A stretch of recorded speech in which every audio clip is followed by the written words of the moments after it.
Hello மக்களே, எல்லாரும் எப்படி இருக்கீங்க? நல்லா இருப்பீங்க அப்படின்னு சொல்லி நான் நம்புறேன். இன்னைக்கு வந்து பார்த்தீங்கன்னா கார்த்திகை தீபம். கண்டிப்பாக எல்லாரும் வந்து பார்த்தீங்கன்னா வீட்டில் விளக்கேற்றிருப்பீங்க. நம்ம தமிழ்நாட்டில் வந்து பார்த்தீங்கன்னா வருஷம் வருஷம் நிறைய பண்டிகைகள் அப்படிங்கிறது கொண்டாடப்படுது. அப்படி கொண்டாடப்படுற அந்த பண்டிகையில் கார்த்திகை தீபம் அப்படிங்கிறது ரொம்பவே வந்து பார்த்தீங்கன்னா விசேஷமான ஒரு விஷயம். ஏன் அப்படின்னா இன்னைக்கு நம்ம கார்த்திகை தீபம் அப்படின்னு சொன்னாவே நமக்கு ஃபர்ஸ்ட் ஞாபகத்துக்கு வருது திருவண்ணாமலை தான் வந்து பார்த்தீங்கன்னா ஞாபகத்துக்கு வரும். ஏன் அப்படின்னா அங்கே ஏற்றப்படக்கூடிய அந்த தீபம் அப்படிங்கிறது ரொம்பவே விசேஷமானது. அதை பார்க்கறதுக்கு லட்சக்கணக்கான மக்கள் வந்து பார்த்தீங்கன்னா இன்னைக்கு அங்கே போய் கூடியிருப்பாங்க. ஏன்னா அந்த அளவுக்கு ரொம்பவே வந்து ஃபேமஸ் ஆனது. ஓகே, இந்த கார்த்திகை தீபத்து அன்னைக்கு மட்டும் ஏன் வந்து நம்ம விளக்கேற்றுறோம், அப்படி ஏன் அப்படிங்கிறது நிறைய பேருக்கு தெரியாமையே இப்போ வரைக்கும் நம்ம வந்து விளக்கேற்றிக்கிட்டு இருப்போம். ஓகே, இந்த வீடியோவில் அதை பற்றி தான் வந்து பார்த்தீங்கன்னா நம்ம பார்க்க போகிறோம். ஏன் வந்து இந்த விளக்கேற்று கார்த்திகை தீபத்து அன்னைக்கு நம்ம வந்து விளக்கேற்றுறோம், அதுக்கப்புறம் இந்த திருவண்ணாமலை இருக்குது பார்த்தீங்களா, திருவண்ணாமலை அப்படிங்கிறது எப்படி வந்து தோன்றுச்சு, அதுக்கான ஒரு கதை வந்து இருக்குது.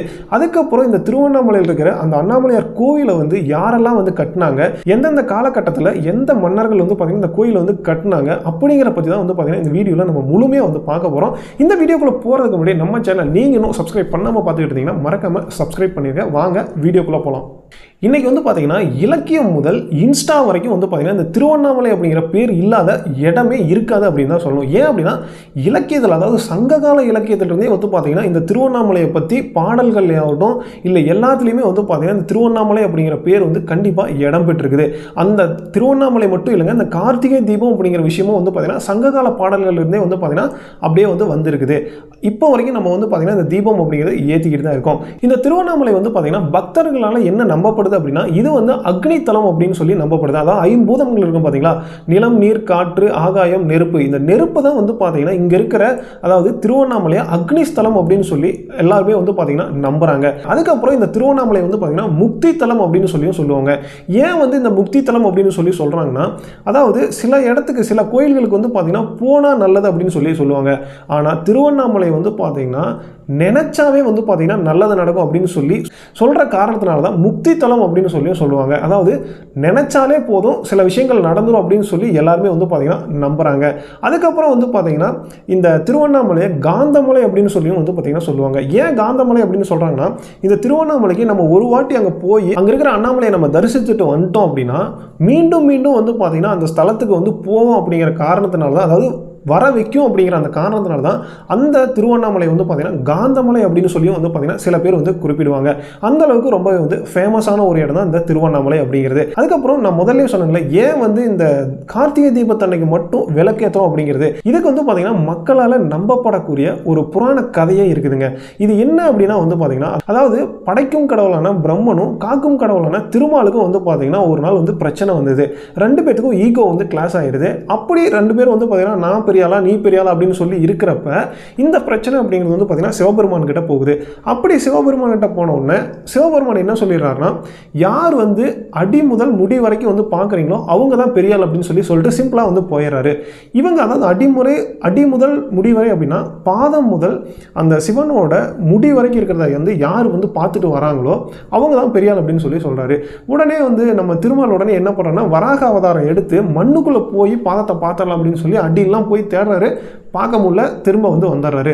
நம்ம பிரம்மன் வந்து என்ன பண்ணுறாருன்னா அன்னப்பறவை எடுத்துக்கிட்டு ஆகாயத்தில் போய் தலையில் இருக்கிற முடியை வந்து பார்த்துடலாம் அப்படின்னு சொல்லி அன்னப்பறவை எடுத்துகிட்டு போய்கிட்டு இருக்காரு. அப்படி போகிறப்ப அங்கே வந்து பார்த்தீங்கன்னா தாளம்பூ வந்து ஒன்று நடுவில் வருது. தாளம்பூ வந்து என்ன சொல்லுதுன்னா, எங்கே போய்கிட்டு இருக்கீங்க அப்படின்னு சொல்லி கேட்குறப்ப நான் வந்து இந்த சிவனோட முடியை வந்து பார்க்க போய்கிட்டு இருக்கேன் அப்படின்னு சொல்லுது. அதுக்கு அந்த தாளம்பூ என்ன சொல்லுதுன்னா பிரம்மன் கிட்ட, நானே வந்து பார்த்தீங்கன்னா சிவனோட தலையை அலங்கரிச்சுக்கிட்டு இருந்தேன். கங்கை நீரை வந்து பார்த்தீங்கன்னா தலை உச்சியில் வச்சிருக்கக்கூடிய சிவனோட தலையை வந்து அலங்கரிக்கக்கூடிய அந்த தாளம்பூ என்ன சொல்லுதுன்னா, நானே கிட்டத்தட்ட அங்கிருந்து ஒரு 40 வருஷமா டிராவல் பண்ணி தான் இப்படி நான் வந்துகிட்டு இருக்கிறேன், அங்கிருந்து நான் வெளியே வந்துட்டேன். இப்படி இருக்கையில் நீங்க எப்படி போய் அங்க முடியை வந்து, அதாவது சிவனோட முடியை வந்து பார்க்கணும், தலையை பார்க்கணும் அப்படின்னு நினைக்கிறது கண்டிப்பா உங்களால சாத்தியமே இல்லாத விஷயம் அப்படின்னு சொன்னோன்னா பிரம்மனுக்கு வந்து ஒரு கன்ஃபியூஸ் ஆயிடுது. என்னடா இப்படி ஒரு விஷயம் இருக்கா அப்படின்னு சொல்லி அவர் வந்து உடனே என்ன சொல்றாருன்னா தாளம்பூ கிட்ட ஒரு விஷயத்த சொல்றாரு.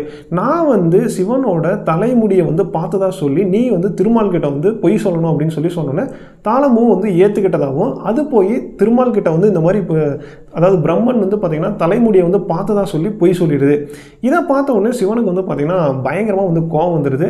என்னடா இப்படி ஒரு விஷயத்தை வந்து பண்ணிக்கிட்டு இருக்காங்க அப்படின்னு சொல்லி 2 பேரும் பண்ணிக்கிட்டு இருக்காங்க அப்படின்னு சொல்லி கோபம் அடைஞ்சு பயங்கரமாக வந்து பார்த்தீங்கன்னா தீப்புலமாக எழுந்து அப்படி பயங்கரமாக வந்து எழறாரு. இதை பார்த்து அதாவது திருமாலுக்கும் பிரம்மனுக்கும் வந்து பார்த்தீங்கன்னா பயங்கரமாக பயமாயிருது. அதுக்கப்புறம் இவங்க 2 பேருமே வந்து பார்த்தீங்கன்னா நான் பண்ணது தப்பு தான் அப்படின்னு சொல்லி உணர்ந்து சிவன்கிட்ட வந்து பார்த்தீங்கன்னா மன்னிப்பு கேட்குறாங்க. அதாவது அவங்களோட ஆணவத்தை விட்டுட்டு மன்னிப்பு வந்து கேட்குறாங்க. அதுக்கப்புறம் சிவன் வந்து பார்த்தீங்கன்னா கொஞ்சம் கொஞ்சமாக சாந்தம் அடைஞ்சு அங்கே திருவண்ணாமலையில் வந்து பார்த்தீங்கன்னா சாந்தம் அடைஞ்சு உட்கார்றாரு. அதாவது மலை போல காட்சி அளித்து உட்கார்றாரு. அப்படி அவர் உட்கார்ந்த இடத்த தான் வந்து பார்த்தீங்கன்னா திருவண்ணாமலை அப்படின்னு சொல்லி சொல்கிறாங்க. இப்படி தான் வந்து பார்த்தீங்கன்னா திருவண்ணாமலைக்கு ஒரு கதை அப்படிங்கிறது இருக்குது. அதுக்கப்புறம் நம்ம ஏன் வந்து விளக்கு ஏற்றுறோம் அப்படின்னு சொல்லி வீட்டில் விளக்கு ஏற்றுறோம் அப்படிங்கிறது அதுக்கு காரணம் என்ன அப்படின்னா, அதாவது அந்த அகங்காரம் ஆணவம் இது எல்லாத்தையுமே விட்டுட்டு ஒளியாகிய அதாவது அறிவாற்றலாக நினைச்சு இந்த ஒளியை வந்து ஏற்றுறது தான் வந்து பார்த்தீங்கன்னா இந்த விளக்கேற்றல். அதாவது கார்த்திகை தீபத்தன்னைக்கு வீட்டில் விளக்கேற்றணும்னு சொல்லி அதாவது சங்க காலத்திலிருந்தே வந்து பார்த்தீங்கன்னா இந்த முறை அப்படிங்கிறது கடைபிடிச்சிக்கிட்டு வந்திருக்காங்க. அதுக்கப்புறம் நம்ம இந்த திருவண்ணாமலையில் இருக்கிற கோயில் அப்படிங்கிறது யார் கட்டுனாங்க அப்படின்னு சொல்லி பார்க்குறப்ப, அதாவது இந்த கோயில் வந்து பார்த்தீங்கன்னா கிட்டத்தட்ட ஒரு 9ஆம் நூற்றாண்டுலேருந்து 17ஆம் நூற்றாண்டு வரைக்கும் வந்து பார்த்தீங்கன்னா கட்டியிருக்காங்க. இவங்க தான் கட்டினாங்க அப்படின்னு சொல்லி நம்மளால் வந்து குறிப்பிட்டு சொல்ல முடியல. ஏன் அப்படின்னா அந்தந்த காலகட்டத்தில் வாழ்ந்த மன்னர்கள் வந்து பார்த்தீங்கன்னா அவங்கவுங்களுக்கு என்ன முடியுதோ அந்த விஷயத்தை வந்து அண்ணாமலையருக்காக செஞ்சுட்டு போயிருக்காங்க. இப்படி ஃபஸ்ட்டு வந்து பார்த்தீங்கன்னா ஆரம்பித்தது அதாவது 9ஆம் நூற்றாண்டில் யார் ஆரம்பிச்சிருக்காங்க அப்படின்னு சொல்லி பார்க்குறப்ப விஜயால சோழன் தான் வந்து பார்த்தீங்கன்னா இந்த கோயிலை வந்து கட்டுறதுக்கு ஆரம்பிச்சிருக்காரு. ஏன் அப்படின்னா அதுக்கு முன்னாடி வரைக்கும் இந்த கோயில் அப்படிங்கிறது அதாவது ஃபஸ்ட்டு நம்ம திருவண்ணாமலை கோயில் அப்படிங்கிறது ஒரு மகிழ மரத்துக்கடியை சுயம்புலிங்கமாக தோன்றுனது தான் வந்து இந்த அண்ணாமலையார் அப்படின்னு சொல்லி சொல்கிறாங்க. அதுக்கப்புறம் சுயம்புலிங்கமாக தோன்றினதை வந்து பார்த்தீங்கன்னா செங்கல்லாம் வச்சு கொஞ்சம் கொஞ்சமாக கட்டியிருக்காங்க. அதுக்கப்புறம் நம்ம விஜயால சோழன் தான் வந்து பார்த்தீங்கன்னா கருங்கல்ல வச்சு கருவறை அப்படிங்கிற ஒரு விஷயத்தையும் வந்து பார்த்தீங்கன்னா 9ஆம் நூற்றாண்டில் கட்டி கொடுத்துருக்காரு. இதுக்கு ஆதாரம் எங்கே இருக்குது அப்படின்னு சொல்லி பார்க்குறப்ப, ஏன்னா திருவண்ணாமலையில் ஆராய்ச்சி அப்போ வந்து பார்த்தீங்கன்னா கிட்டத்தட்ட ஒரு 125 கல்வெட்டுகள் கிடைச்சிருக்குது. அந்த 125 கல்வெட்டில் சொல்ல போனால் இன்னும் கருவறையில் கிடைச்ச கல்வெட்டுகளில் வந்து பார்த்தீங்கன்னா இந்த விஜயால சோழன் அப்படிங்கிற பேர் வந்து இடம் பெற்றிருக்குது. அதனால நம்ம வந்து உறுதியாக வந்து சொல்ல முடியும் விஜயால சோழன் தான் வந்து பார்த்தீங்கன்னா இந்த கருவறையை கட்டி தந்தது அப்படிங்கிறது. அதுக்கப்புறம் அந்த மன்னர்கள்லாம் வந்து பார்த்தீங்கன்னா நிறையா விஷயங்களை வந்து செய்ய ஆரம்பித்தாங்க. ஏன் அப்படின்னா கிட்டத்தட்ட ஒரு 17ஆம் நூற்றாண்டு வரைக்குமே இந்த கோயில் அப்படிங்கிறது கட்டப்பட்டிருக்குது.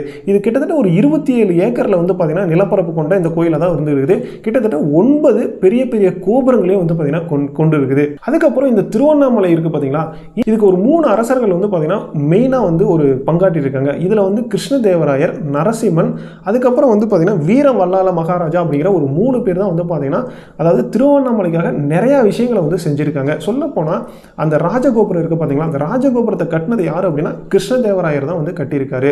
அதுக்கப்புறம் இந்த 14ஆம் நூற்றாண்டில் வாழ்ந்த விஜய வல்லால மகாராஜா அப்படிங்கிற அந்த ராஜா வந்து பார்த்தீங்கன்னா அதாவது சிவபெருமானுக்காகவும் திருவண்ணாமலைக்காகவும் அவரோட வாழ்க்கையை அர்ப்பணிச்சார் அப்படின்னே சொல்லணும். ஏன் அப்படின்னா அந்த ராஜாவுக்கு வந்து பார்த்தீங்கன்னா குழந்தை இல்லை. அதனால அவர் வந்து சிவபெருமான்கிட்ட மன்றாடி வேண்டுறாரு, எனக்கு ஒரு குழந்தை வேணும் அப்படின்னு சொல்லி. அப்போ வந்து சிவபெருமானே அவருக்கு குழந்தையா பிறந்ததா சொல்லிலாம் வந்து பார்த்தீங்கன்னா சங்க இலக்கியத்தில் வந்து தோன்றி இருக்குது.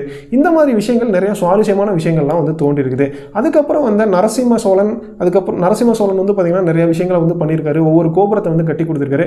மெயினாக கிருஷ்ணதேவராயர் சொல்ல போனால் வடக்கு, தெற்கு, அதுக்கப்புறம் மேற்கு கோபுரங்கள் எல்லாமே வந்து பார்த்தீங்கன்னா அவரால் தான் வந்து கட்டமைச்சிருக்காங்க. இந்த மாதிரி அந்தந்த காலத்தில் வாழ்ந்த மன்னர்கள் எல்லாமே அண்ணாமலையருக்காக நிறைய விஷயங்களை வந்து பார்த்தீங்கன்னா பண்ணிட்டு போயிருக்காங்க அப்படிங்கிறது தான் உண்மை. அப்படி தோன்றுதான் வந்து பார்த்தீங்கன்னா இன்னைக்கு ஒரு மிகப்பெரிய பிரம்மாண்டமான கோயிலாக வந்து இன்னைக்கு நம்ம திருவண்ணாமலையில் இருந்து இருக்குது. இந்த ராஜகோபுரம் இருக்கு பார்த்தீங்களா, இதுதான் தென்னிந்தியாவிலேயே வந்து பார்த்தீங்கன்னா 2வது மிகப்பெரிய உயரமான கோபுரமாகவும் வந்து இருந்துகிட்டு இருக்குது. இன்னைக்கு வந்து பார்த்தீங்கன்னா அதாவது லட்சக்கணக்கான மக்கள் இன்னைக்கு கார்த்திகை தீபத்தன்னைக்கு திருவண்ணாமலையில் போய் அண்ணாமலையை தரிசிக்கிறதுக்காக வந்து பார்த்தீங்கன்னா எல்லாருமே அவ்வளோ வந்து பக்தியோடு போய் தரிசிக்கிறாங்க. ஏன் அப்படின்னா அந்த அளவுக்கு அந்த திருவண்ணாமலை அப்படிங்கிறது ரொம்பவே பிரசித்தி பெற்ற ஒரு இடமாகவும் வந்து இருந்துகிட்டு இருக்குது. இன்னமும் திருவண்ணாமலையில் வந்து பார்த்தீங்கன்னா சித்தர்கள் வந்து வாழ்கிறாங்க, சித்தர்கள் வந்து உலாவுறாங்க அப்படிங்கிற கதைகள்லாம் வந்து நம்ம நிறைய பேர் சொல்லி கேள்விப்பட்டிருப்பீங்க. ஏன் அப்படின்னா இன்றைக்கும் அதாவது அவங்க வாழ்ந்த குகைகள்லாம் வந்து பார்த்தீங்கன்னா இன்றைக்கும் வந்து இருந்துகிட்டு இருக்குது. சித்தர்கள் வந்து ஒளி வடிவமும் வந்து இன்னமும் திருவண்ணாமலை வந்து சுற்றிக்கிட்டு இருக்காங்க, அவங்களோட அந்த நடைபாதையில் வந்து சுற்றிக்கிட்டு இருக்காங்க அப்படிங்கிறது இன்னமும் நம்ம மக்களால் நம்ப பெற ஒரு உண்மையாக வந்து இருந்துகிட்டு இருக்குது. அதுக்கப்புறம் இன்னைக்கு வந்து பார்த்தீங்கன்னா அதாவது முன்னையெல்லாம் நம்ம திருவண்ணாமலை போனால் ரொம்பவே ஃப்ரீயாக வந்து இருக்கும், ஈஸியாக நம்ம போய் கோயிலில் உள்ள கருவறையில் போய் சாமியை வந்து பார்த்துட்டு வர முடியும். ஆனால் இன்னைக்கு அந்த நிலைமை அப்படிங்கிறது ரொம்பவே மாறி இருக்கு அப்படின்னு தான் சொல்லணும். ஏன் அப்படின்னா மற்ற மாநிலத்திலிருந்து வர பக்தர்களும் வந்து பார்த்தீங்கன்னா கூட்டம் அதிகமான காரணத்தினால இன்னைக்கு திருவண்ணாமலை அப்படிங்கிறது ரொம்பவே வந்து கூட்ட நெரிசலான ஒரு இடமா வந்து மாறி இருக்கு அப்படின்னு தான் சொல்லணும். அதுக்கு நம்ம கவர்மெண்ட் வந்து என்னெல்லாம் பண்ணணுமோ, ஏன் அப்படின்னா இன்னைக்கு அவ்வளோ கூட்டம் ஒரு பௌர்ணமி பௌர்ணமினா அதுக்கு கிரிவலத்துக்கு அவ்வளோ பேர் போகிறாங்க. அதுக்கு நம்ம தமிழக அரசு வந்து பார்த்திங்கன்னா முன்னெச்சரிக்கை நடவடிக்கைகள் எடுத்து அதுக்கான பஸ்ஸு, வெளி மாநிலத்துக்கு போகிறக்கான பஸ்ஸு எல்லாமே வந்து கண்டிப்பாக வந்து முன்னெச்சரிக்கையாக பண்ணணும் அப்படின்னு சொல்லி நம்ம கேட்டுக்கணும். அதுக்கப்புறம் இன்றைக்கி நம்ம கார்த்திகை தீபத்தன்னைக்கு வந்து பார்த்திங்கன்னா கண்டிப்பாக இந்நேரம் தீபம் வந்து ஏற்றிருப்பாங்க. நம்ம விளக்கு நம்ம வீடுகள்லேயும் வந்து பார்த்திங்கன்னா நீங்கள் நேரம் விளக்கு ஏற்றி எல்லாருமே வந்து பண்டிகை சிறப்பாக கொண்டாடிட்டு இருப்பீங்க அப்படின்னு சொல்லி நினைக்கிறேன். இந்த திருவண்ணாமலையோட கதை அப்படிங்கிறது இதுதான். நீங்கள் கண்டிப்பாக திருவண்ணாமலைக்கு போகாதவங்க கண்டிப்பாக போயிட்டு வாங்க. அவ்வளோ ஒரு சூப்பரான ஒரு இடமா வந்து இருந்துக்கிட்டு இருக்குது. கிட்டத்தட்ட ஒரு 14 கிலோமீட்டர் வருதுன்னு நினைக்கிறேன் அந்த கிரிவல பாதை அப்படிங்கிறது. அதை எல்லாருமே வந்து கண்டிப்பாக சுற்றிட்டு வாங்க. நீங்கள் என்ன வேண்டுறீங்களோ இல்லை என்ன நினைக்கிறீங்களோ அது கண்டிப்பாக நடக்கும் அப்படின்னு சொல்லி எல்லாத்தாலையும் வந்து பார்த்திங்கன்னா நம்பப்படுது. இந்த வீடியோ உங்களுக்கு பிடிச்சிருந்தா அப்படின்னா மறக்காமல் ஒரு லைக் பண்ணிடுங்க. அதுக்கப்புறம் உங்கள் ஃப்ரெண்ட்ஸ் யாராவது திருவண்ணாமலை பற்றி தெரியாமல் இருந்தாங்க அப்படின்னா உங்கள் ஃப்ரெண்ட்ஸுக்கும் வந்து இதை ஷேர் பண்ணுங்கள். அவங்களும் இதை பற்றி தெரிஞ்சுக்கிட்டோம். Okay, thank you.